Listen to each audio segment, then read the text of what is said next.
बदलापूर शहरातली आताच्या घडीतली सगळ्यात मोठी धक्कादायक बातमी घेऊन बदलापूर व्हॉइस न्यूजच्या माध्यमातून आम्ही आपल्या सर्व प्रेक्षकांच्या समोर आलेलो आहोत। माझ्या पाठीमागे तुम्ही पाहू शकतात ही 13 ते 14 मजल्यांची इमारत आपल्याला पाहायला मिळते आणि येथे काम सुरू असताना इमारतीला रंगरंगोटीचं काम सुरू असताना एका कामगाराचा येथे पडून जागीच मृत्यू झालेला आहे। एकीकडे शहरामध्ये मोठ्या प्रमाणात विकास कामे सुरू आहेत, मोठमोठ्या विकासकांकडून ही कामे सुरू आहेत, परंतु या इमारतीमध्ये काम करणाऱ्या कर्मचाऱ्यांचे सुरक्षेचा प्रश्न जो आहे तो पुन्हा एकदा ऐरणीवर आलेला आहे।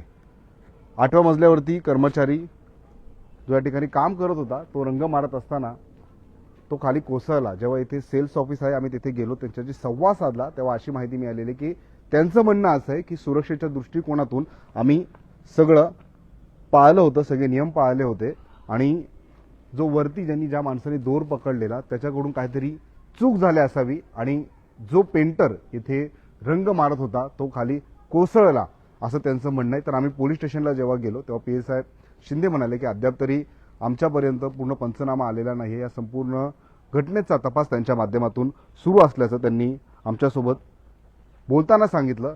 या घटनेचा एक व्हिडिओ समोर आलेला आहे, ही दृश्य नक्कीच आपल्याला विचलित करू शकतात। तो माणूस जेव्हा पडला त्याच्यानंतर आपण पाहू शकतो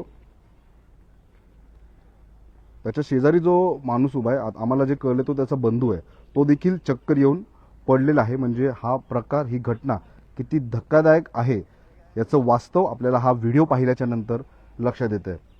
या संपूर्ण घटनेनंतर विकासकाच्या माध्यमातून जो कोणी ठेकेदार आहे त्याच्या माध्यमातून जो कर्मचारी या ठिकाणी मृत झालेला आहे त्याच्या कुटुंबियांना काही आर्थिक मदत मिळेल का, त्यांना काही सहाय्य मिळेल का, तेही पाहणं तितकंच महत्त्वाचं ठरणार आहे। आणि बदलापूर गावातील दत्तात्रय रेसिडेन्सी ही इमारत माझ्या पाठीमागे तुम्ही पाहू शकता आणि येथेच ही संपूर्ण घटना घडलेली आहे। आपण या ठिकाणी पाहू शकतो हा संपूर्ण परिसर आहे आणि याच ठिकाणी तो माणूस पडला होता आणि त्याच्यानंतर त्याला येथे आणतानाचा जो व्हिडिओ आहे तो सध्या बदलापूरमध्ये समाज माध्यमांवरती मोठ्या प्रमाणात व्हायरल होताना आपल्याला पाहायला मिळतो आणि या घटनेनंतर कुठेतरी एक असंतोष आणि भीती आपल्याला पाहायला मिळते। संपूर्ण ही साईड आपण जर बघितलं तर हे काम आता पूर्णपणे थांबलेलं आहे। संपूर्ण या घटनेचा तपास बदलापूर पोलिसांच्या माध्यमातून करण्यात येतोय, परंतु या घटनेनंतर पुन्हा एकदा जे कर्मचारी अशा इमारतींमध्ये काम करतात, कारण की आपल्याला माहिती आहे इथे काम करणारे जे कर्मचारी असतात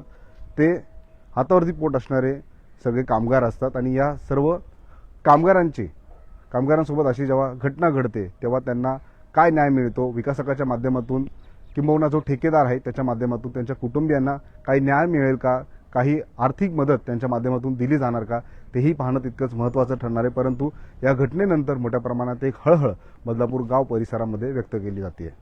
बदलापूर शहरातली अशीच प्रत्येक बातमी, प्रत्येक घडामोड आम्ही आपल्यापर्यंत पोहोचवत राहू। बदलापूर शहरातील व ग्रामीण भागातील अशाच बातम्या पाहण्यासाठी आत्ताच बदलापूर व्हॉइस न्यूजच्या फेसबुक, इंस्टा, ट्विटर अकाउंटला फॉलो करा, तसेच आमच्या यूट्यूब चॅनलला सबस्क्राईब करायला विसरू नका।